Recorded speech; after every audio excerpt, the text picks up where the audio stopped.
Hello friends, जय हिंद। आज हम इंडियन पॉलिटिक्स के अंतर्गत नेक्स्ट टॉपिक जो सर्वोच्च न्यायालय है, हमें जो न्यायिक प्रणाली है उसके बारे में हम यहाँ पे देखेंगे। अगर चैनल पे आप लोग नए हैं तो सब्सक्राइब कर दीजिएगा और बेल आइकन को प्रेस कर दीजिए। अपने दोस्तों को ज़्यादा से ज़्यादा शेयर कर दीजिएगा। यह आगामी एग्जाम को देखने से काफ़ी इम्पोर्टेंट रहने वाली है। जो आगामी एग्जाम होने वाली है UP की, SSC की एंड जो UP पुलिस आने वाली है उसकी देखने से अगर आप लोग तैयारी भरपूर करते रहेंगे तो अपना एग्ज़ाम अच्छा से क्रैक कर पाएंगे। क्योंकि वैकेंसी क्या है, सीमित मात्रा हमारी है। अगर उस हिसाब से आपकी तैयारी नहीं हो पा रही है तो आप पिछड़ जाएंगे। इसलिए आपकी तैयारी बेहद महत्वपूर्ण रखती है। इसलिए आप लोग अगर बैकअप को बना के चलते हैं तो अपना एग्ज़ाम अच्छा से दे पाएंगे।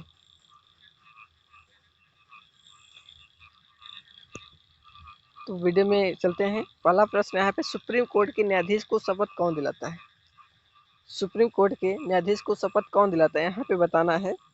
सुप्रीम कोर्ट के न्यायाधीश को शपथ कौन दिलाता है? तो यहाँ पे हो जाएगा जो मुख्य न्यायाधीश होता है उसको तो राष्ट्रपति दिलाएगा शपथ, लेकिन जो अन्य न्यायाधीश होंगे उनको जो नियुक्त करेगा राष्ट्रपति, उनके सलाह पर, मुख्य न्यायाधीश की सलाह पर। लेकिन उनकी जो शपथ प्रतिक्रिया होगी वह मुख्य न्यायाधीश के द्वारा की जाएगी। तो फर्स्ट क्या होगा क्वेश्चन का आंसर? मुख्य न्यायाधीश करेक्ट हो जाएगा। क्या ऑप्शन बी द करेक्ट हो जाएगा। अगला प्रश्न है, सर्वोच्च न्यायालय को इनमें से किस विवाद या निर्णय पर न्याय देने का मूल अधिकार है? यहाँ पे ऑप्शन है, संविधान के स्पष्टीकरण संबंधी, विधि संबंधी कानून की वैधानिकता, भारत सरकार तथा एक या अधिक राज्यों के बीच, इनमें से कोई नहीं। तो यहाँ पे क्या हो जाएगा?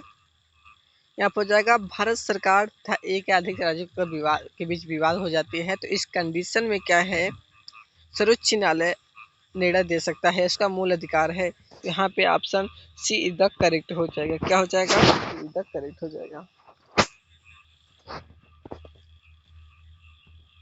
अगले प्रश्न की तरफ चलते हैं। भारत के सर्वोच्च न्यायालय के संबंध में निम्नलिखित कथन में से कौन सा कथन सही नहीं है?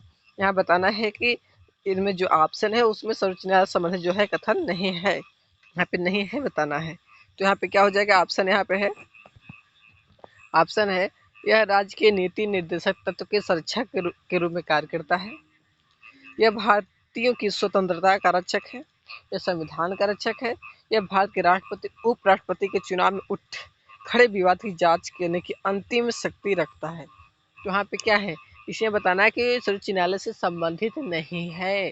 तो यहाँ पे क्या हो जाएगा, यह राज्य के नीति सिद्धांत जो है, तत्व है, उसके शिक्षक रूप में कार्य नहीं करता, जबकि बाकी तीन भारतीयों की स्वतंत्रता का रक्षक है, भारतीयों का रक्षक है, संविधान का रक्षक है, राष्ट्रपति उपराष्ट्रपति से जो निर्वाचन संबंधित विवाद होगा उससे संबंधित है। तो यहाँ पे ऑप्शन नहीं पूछा है, तो यहाँ पे option A is the correct हो जाएगा। क्या हो जाएगा? ए इज द करेक्ट हो जाएगा। अगले प्रश्न की तरफ चलते हैं। अगला प्रश्न है, न्यायालय यदि तो आवेदन करेगा, न्यायालय यदि तो वह आवेदन करेगा अपनी मातृभाषा में। न्यायालय में आप आवेदन करना चाहते हैं तो किस लैंग्वेज में करेंगे?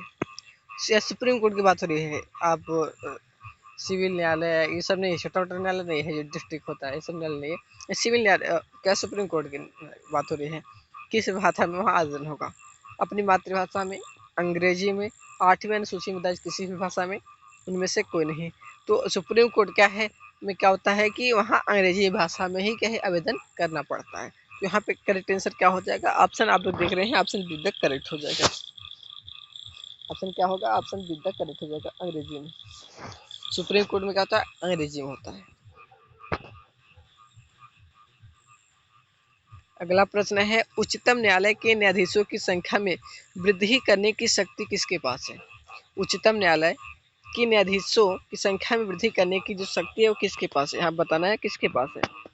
ऑप्शन यहाँ पे संसद, राष्ट्रपति, प्रधानमंत्री, वित्त मंत्रालय। जो उच्चतम न्यायालय के न्यायाधीशों की संख्या में वृद्धि करने का जो अधिकार है, शक्ति है, वो संसद के पास है। संसद कानून बना के इसे वृद्धि कर सकती है। तो ऑप्शन यहाँ पे क्या हो जाएगा? ऑप्शन आप लोग देख रहे हैं, ऑप्शन ए करेक्ट हो जाएगा। अगले प्रश्न की तरफ चलते हैं। अगला प्रश्न है, अंडमान निकोबार द्वीप समूह, अंडमान निकोबार द्वीप समूह किस उच्च न्यायालय के क्षेत्राधिकार में आता है? यहाँ बताना है अंडमान निकोबार जो द्वीप समूह है वह किस राज्य के उच्च न्यायालय के अंतर्गत आएगा? ऑप्शन यहाँ पे आंध्र प्रदेश, कोलकाता, चेन्नई, इनमें से कोई नहीं। जो क्या है अंडमान निकोबार जो है क्षेत्र, वो क्या है, वो जो क्षेत्र है उसका वो किसके अंतर्गत आएगा? तो कोलकाता उच्च न्यायालय के क्षेत्राधिकार के अंतर्गत आता है। तो यहाँ पे ऑप्शन में देख सकते हैं कोलकाता करेक्ट हो जाता है, ऑप्शन बी। अगले प्रश्न है, अगला प्रश्न क्या है कि दो या अधिक राज्यों एवं संघीय प्रदेश के लिए एक समान उच्च न्यायालय की स्थापना की जा सकती है। ऑप्शन यहाँ पे राष्ट्रपति के द्वारा, क्या राष्ट्रपति द्वारा की जा सकती है? और दूसरा है संसद द्वारा कानून बनाकर किया जा सकता है, राज्य के राज्यपाल द्वारा, भारत के मुख्य न्यायाधिपति द्वारा। तो यहाँ पे क्या है किसी संघीय प्रदेश या दो या अधिक राज्यों के लिए उच्च न्यायालय की व्यवस्था, तो यह क्या है संसद कहते हैं, संसद का अधिकार है, संसद क्या है कानून बनाकर उच्च न्यायालय की स्थापना कर सकती है। तो यहाँ करेक्ट आंसर क्या हो जाएगा? ऑप्शन बी होगा, संसद द्वारा कानून बनाकर। अगले प्रश्न की तरफ चलते हैं। ऑप्शन है कौन सा अधिकार सर्वोच्च न्यायालय को प्राप्त है? कौन सा अधिकार सर्वोच्च न्यायालय को प्राप्त है? ऑप्शन है राजनीतिक पुनरीक्षण, न्यायिक पुनरीक्षण, कानूनी पुनरीक्षण, उपयुक्त सभी। यहाँ पे क्या है सर्वोच्च न्यायालय को न्यायिक पुनरीक्षण का अधिकार प्राप्त है। यहाँ पे ऑप्शन क्या हो जाएगा? न्यायिक पुनरीक्षण। ऑप्शन क्या होगा? Option B correct. अगला प्रश्न है भारत में उच्च न्यायालय की संख्या बताना है। भारत में उच्च न्यायालय की संख्या कितनी है? ऑप्शन है 20, 25, 18, 21। तो यहाँ पे हो जाएगा 25। पहले क्या था 24 था, लेकिन इस टाइम वर्तमान में कितने हैं? 25 है। तो ऑप्शन क्या हो जाएगा? ऑप्शन बी तक करेक्ट हो जाएगा। क्या हो जाएगा? करेक्ट। अगला प्रश्न है, अगला प्रश्न क्या है कि भारतीय न्यायपालिका को स्वतंत्रता दिलाने वाला अत्यंत मुख्य सार कौन है? इसमें से बताना है कि न्यायिक पुनरावलोकन क्या है और जो न्यायपालिका है उसको स्वतंत्र बनाने का मुख्य इसमें से क्या सार है? इसमें जो ऑप्शन है उसमें से बताना है। ऑप्शन यहाँ पे पुनरावलोकन का अधिकार, अगर संविधान के प्रावधानों का उल्लंघन करता है तो विधानमंडल से कार्यकारी अधिनियम और पारित कानूनों को रद्द करने का हक है। ये तो है ही, पुनरावलोकन का भी अधिकार है ही सर्वोच्च न्यायपालिका का। मूल अधिकारों का रक्षक। दूसरा है न्यायपालिका के कार्यों में कार्यकारी विधान और विधानमंडल हस्तक्षेप नहीं कर सकता। तो यही इसको स्वतंत्रता प्रदान करते हैं कि न्यायपालिका के कार्यों में कोई हस्तक्षेप नहीं करेगा, चाहे वह कार्यकारी हो, चाहे कार्यपालिका हो, चाहे कानून बनाने वाले विधानमंडल हो या संसद हो, वो किसी प्रकार का हस्तक्षेप नहीं कर सकते। यह क्या है न्यायपालिका को स्वतंत्रता के लिए मुख्य सार है। तो यहाँ पे करेक्ट आंसर क्या हो जाएगा? ऑप्शन बी हो जाएगा। अगला प्रश्न है उच्च न्यायालय के न्यायाधीश बनने हेतु उम्मीदवार, उच्च न्यायालय का न्यायाधीश बनने हेतु उम्मीदवार की कंडीशन क्या होनी चाहिए? ऑप्शन ए सत्र न्यायालय में 5 वर्ष तक अधिवक्ता के रूप में कार्य किया गया हो, किसी उच्च न्यायालय में 5 वर्ष तक अधिवक्ता के रूप में कार्य किया गया हो, किसी उच्च न्यायालय में 10 वर्ष तक अधिवक्ता के रूप में कार्य किया गया हो, उच्चतम न्यायालय में 5 वर्ष तक अधिवक्ता के रूप में कार्य किया गया हो। तो यहाँ पे क्या हो जाएगा कि अगर कोई व्यक्ति क्या है 10 वर्ष तक अधिवक्ता के रूप में उच्च न्यायालय में कार्य कर लेता है तो वह उच्च न्यायालय का मुख्य न्यायाधीश बनने की योग्यता रख लेता है। ऑप्शन क्या होगा? और लोग फटाफट बता दीजिए इसमें कमेंट में। ऑप्शन यहाँ पर हमारे हिसाब से क्या होगा? सी होगा, क्योंकि 10 वर्ष तक वह ले लेता है तो उस कंडीशन में वह बन सकता है। अगला प्रश्न है सर्वोच्च न्यायालय के न्यायाधीशों का चुनाव किस प्रकार होता है? सर्वोच्च न्यायालय के न्यायाधीशों का चुनाव किस प्रकार होता है? ऑप्शन है लोकसभा द्वारा, लोकसभा की सलाह पर राष्ट्रपति द्वारा, प्रधानमंत्री की सलाह पर राष्ट्रपति द्वारा, मुख्य न्यायाधीश की सलाह पर राष्ट्रपति द्वारा। यह हो जाएगा मुख्य राष्ट्रपति के द्वारा की सलाह पर राष्ट्रपति के द्वारा किया जाता है। ऑप्शन क्या होगा? ऑप्शन बी होगा। अगला प्रश्न है भारत के सर्वोच्च न्यायालय के एक न्यायाधीश की कितनी आयु तक पद पर रह सकते हैं? ऑप्शन यहाँ पे 65 वर्ष, 60 वर्ष, 62 वर्ष, 58 वर्ष। यह हो जाएगा 65 वर्ष। वह कितना वर्ष होता है, कितने वर्ष तक? 65 वर्ष। ऑप्शन ए तक करेक्ट। अगले प्रश्न की तरफ चलते हैं। अगला प्रश्न है, भारत का सर्वोच्च न्यायालय कानून या तथ्य के विषय में राष्ट्रपति को सलाह देता है। ऑप्शन यहाँ पे केवल तब जब वो सलाह मांगता है। ऑप्शन है स्वेच्छा से, केवल तब जब मसले से देश की एकता, अखंडता, समग्रता को खतरा पैदा हो, केवल तब जब मसला नागरिकों के मौलिक अधिकार से संबंधित हो। तो क्या है, सर्वोच्च न्यायालय राष्ट्रपति को सलाह तभी देगा जब राष्ट्रपति सलाह उससे मांगेगा, और यहाँ पे कंडीशन है कि राष्ट्रपति उसको सलाह को मानने के लिए बाध्यकारी नहीं है। तो यहाँ पे क्या हो जाएगा? ऑप्शन फर्स्ट तक करेक्ट हो जाएगा। अगला प्रश्न है, सर्वोच्च न्यायालय के जजों का वेतन किससे आहरित होता है? सर्वोच्च न्यायालय के जजों का वेतन किससे आहरित होता है, यहाँ पे बताना है। ऑप्शन है सहायक अनुदान, आकस्मिकता निधि से, संचित निधि, लोक लेखा से। तो यहाँ पर जो है निधि से उनके वेतन भत्ते मिलते हैं।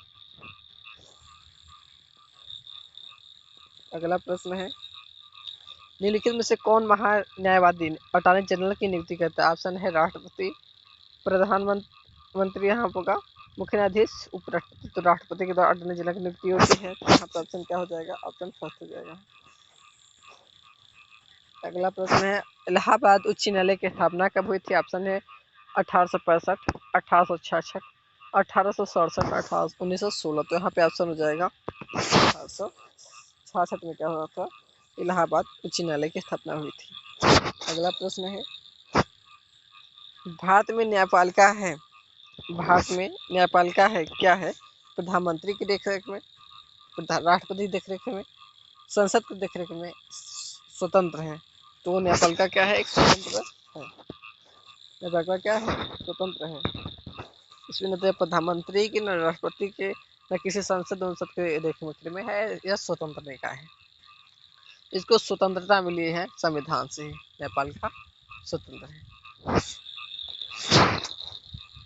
अगला प्रश्न है, किसने लाभ के पद की परिभाषा की है? ऑप्शन यहाँ पे संसद ने, सर्वोच्च न्यायालय, मंत्रिपरिषद ने, संविधान ने। तो सर्वोच्च न्यायालय ने लाभ के पद की परिभाषा की है। लाभ का पद के अंतर्गत कौन कौन आएंगे?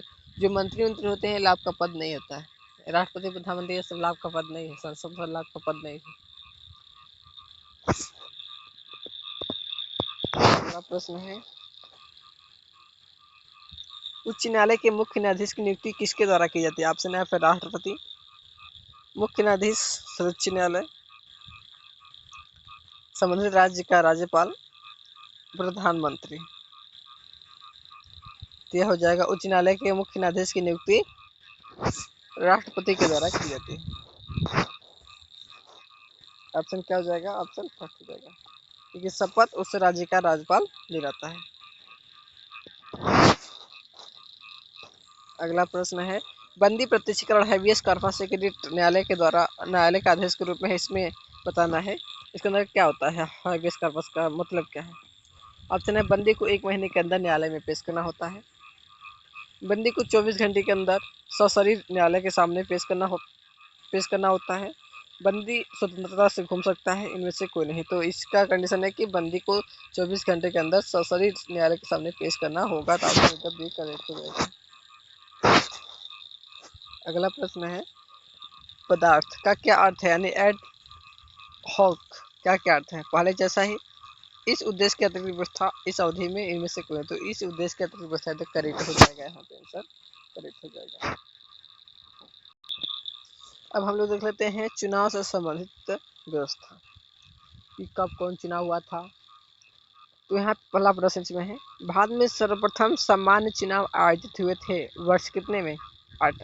ऑप्शन है 1949 से 50 में, 1950 से 51, 1951 से 52 में, 1956 से 57। क्या हो जाएगा हमारा? 1951 से 52 इधर करेक्ट हो जाएगा। क्या हो जाएगा? 1951 से 52 तक करेक्ट। Option C. पहली लोग जो चुनाव हुआ था वह 1951 से 52 में हुई थी।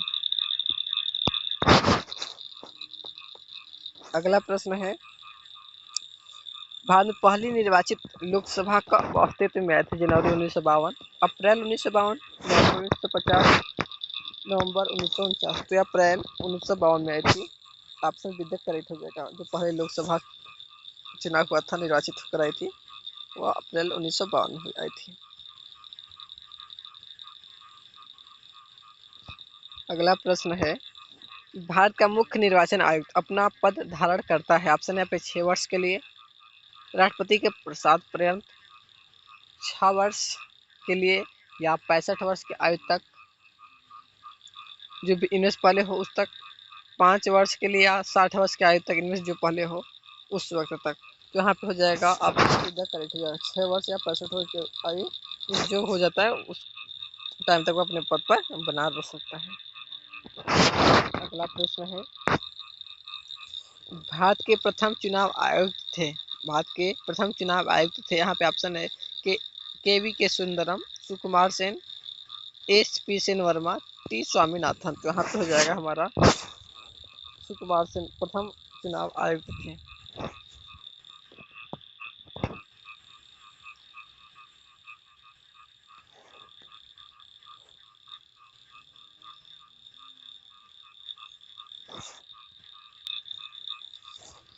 यहाँ पे क्वेश्चन क्या है, मिस्टेक हो गया है, ऑप्शन की दृष्टि से क्या है, क्वेश्चन गलत हो गया है। भारत के प्रथम चुनाव आयुक्त पूछा है तो यहाँ पर सुकुमार सेन हो जाएंगे, लेकिन अगर विकल्प के हिसाब से अगर पूछे तो यहाँ पे हो जाएगा कि क्या है, चुनाव आयोग को या चुनाव आयुक्त जो होता है उसे कौन सा अधिकार प्राप्त है। तो यहाँ पे हो जाएगा कानूनी अधिकार प्राप्त है, कानूनी अधिकार है, तो यहाँ पे हो जाएगा। तो क्वेश्चन क्या है, गलत है, क्वेश्चन ही गलत है, इस विकल्प के हिसाब से क्या है, क्वेश्चन गलत है। अगर यहाँ पे कानूनी अधिकार होता है तो अब तो हर निर्वाचन आयोग को कौन अधिकार प्राप्त है, तो कानूनी अधिकार हो जाएगा, क्योंकि निर्वाचन आयोग को क्या है, कानूनी अधिकार प्राप्त है। इस क्वेश्चन के हिसाब से बोला जाता, जिससे निर्वाचन क्या हो जाएगा, निर्वाचन आयोग को कौन सा अधिकार प्राप्त है। अगला प्रश्न देखते हैं, निम्नलिखित में से किसी कानूनी अधिकार है। ऑप्शन है योजना आयोग, निर्वाचन आयोग, वित्त आयोग, संघ लोक सेवा आयोग। तो यहाँ पर हो जाएगा हमारा ऑप्शन करेक्ट, क्या होगा, निर्वाचन आयोग, भी करेक्ट हो जाएगा। अगला प्रश्न है, भारत के मुख्य चुनाव आयुक्त को नियुक्त करता है। ऑप्शन है आपका राष्ट्रपति, प्रधानमंत्री, संसद, भारत का मुख्य न्यायाधीश। क्या हो जाएगा, राष्ट्रपति द करेक्ट हो जाएगा। क्या हो जाएगा, राष्ट्रपति करेक्ट हो जाएगा। अगला प्रश्न है, निर्वाचन आयोग की सेवा शर्तें तथा कार्यकाल निश्चित करता है। संविधान, संसद, राष्ट्रपति, सरकार। तो जो निर्वाचन आयुक्त है एक संवैधानिक निकाय है, क्या है, संवैधानिक निकाय है। तो इनकी जो सेवा शर्तें हैं, कार्यकाल है निश्चित करने का, तो वो संविधान द्वारा है, लेकिन अगर इसको समय से पहले भी महाभियोग द्वारा हटाया जा सकता है। अगर यह अपने पद का सदुपयोग नहीं करते हैं तो संसद द्वारा से हटाया जा सकता है। तो यहाँ टाइम से क्या है, अगर सेवा शर्तें निर्धारित करना है, कार्यकाल निश्चित करना है, यह संसद कर सकती है। तो यहाँ ऑप्शन क्या हो जाएगा, संविधान द्वारा, लेकिन परिवर्तन कर सकती है संसद कानून द्वारा बनाकर, ये क्या है, संवैधानिक निकाय तो है ही। अगला प्रश्न चलते हैं, तो इसमें कंफ्यूजन ना होगा। अगला प्रश्न है, मतदाताओं की सर्वाधिक संख्या वाला राज्य पूछा है। यहाँ मतदाताओं की सर्वाधिक संख्या वाला राज्य पूछ रहा है। यहाँ पे क्या हो जाएगा, ऑप्शन है उत्तर प्रदेश, बिहार, राजस्थान, गुजरात। यहाँ हो जाएगा उत्तर प्रदेश। यहाँ पे क्या है, विधानसभा की लोकसभा के दोनों सीटें सर्वाधिक हैं, जनसंख्या ज़्यादा है तो क्या मतदाता भी ज़्यादा होंगे, यहाँ मतदाता ज़्यादा है। अगला प्रश्न है, अगला प्रश्न क्या है कि चुनाव क्षेत्र में प्रचार अभियान बंद हो जाता है। पहले तो चुनाव अभियान बंद नहीं होता था, लेकिन अब बंद हो जाता है। ऑप्शन है मतदान के 1 दिन पूर्व, मतदान प्रारंभ होने के 24 घंटे पूर्व, मतदान प्रारंभ होने के 36 घंटे पूर्व, मतदान समाप्त होने के 48 घंटे पूर्व। तो यहाँ हो जाएगा मतदान समाप्त होने के 48 घंटे पूर्व ही क्या चुनाव अभियान बंद कर दिए जाते हैं। तो ऑप्शन क्या हो जाएगा, ऑप्शन डी हो जाएगा करेक्ट। तो फ्रेंड्स, आई होप आप लोग को वीडियो अच्छी लगी होगी। अगर वीडियो आप लोग पसंद आए तो वीडियो को लाइक करिएगा, शेयर करिएगा अपने दोस्त, और कमेंट जरूर करिएगा। यह जो हमारा ऑब्जेक्टिव क्वेश्चन का जो क्यूज है ये एग्जाम की दृष्टि से काफ़ी महत्वपूर्ण है। यह तैयारी की दृष्टि से कमजोर था। अगर आप लोग इस वीडियो को कंटिन्यू देखते चलेंगे तो आप लोग का संविधान संबंधित जितने भी प्रश्न आएंगे एक भी ऐसा प्रश्न नहीं होगा जो हमारे इस वीडियो के माध्यम से नया हो, क्योंकि हमने टॉपिक वाइज सभी प्रश्नों को हमें गिफ्ट किया है जो एग्जाम की दृष्टि से महत्वपूर्ण है। तो फ्रेंड्स कंटिन्यू एक दो बार रिविजन अवश्य करिएगा, अपना तैयारी अच्छे से करते रहिए, क्योंकि अगर आप तैयारी अच्छे से करते रहेंगे तो भी कोई भी अगर वैकेंसी आती है तो उसमें आप अच्छा से अपने आप को प्रिपेयर पाएंगे। तो फिर थैंक्स, कंटिन्यू वॉचिंग।